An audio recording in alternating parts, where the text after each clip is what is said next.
नमस्कार.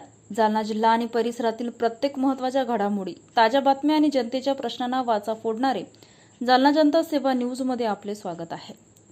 पाटोदा साठवण तलावामुळे 232 दलित कुटुंबावर विस्थापनाचे संकट, वंचित बहुजन आघाडीचे जिल्हाधिकाऱ्यांना निवेदन.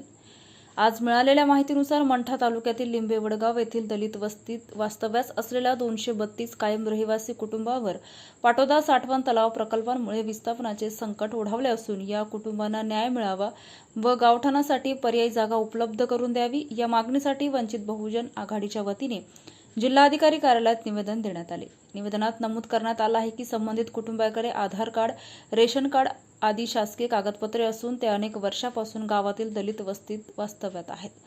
पाटोदा साठवण तलावामुळे त्यांच्या घरामध्ये पाणी शिरत असल्याने शासनाने घरे व इतर जागा संपादित करण्याची प्रक्रिया सुरू केली आहे.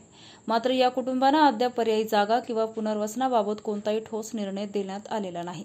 ग्रामस्थांनी मागील अनेक वर्षापासून प्रशासनाकडे पाठपुरावा करून दखल घेतली जात नसल्याचा आरोप केला आहे. त्यामुळे या प्रश्नात तातडीने हस्तक्षेप करून न्याय द्यावा अशी मागणी निवेदनाद्वारे करण्यात आली आहे. दरम्यान मागण्यांकडे दुर्लक्ष झाल्यास 1 जुलै 2026 रोजी सकाळी 11 ते 5 वाजेदरम्यान तीव्र आंदोलन छेडण्यात येईल असा इशाराही निवेदनातून देण्यात आला आहे.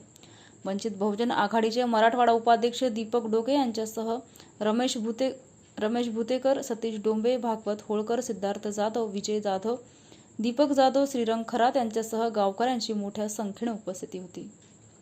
अशाच विश्वासार्ह बातम्यांसाठी आमच्या चॅनलला आत्ता सबस्क्राईब करा. इंस्टाग्राम आणि फेसबुकवर फॉलो करायला विसरू नका.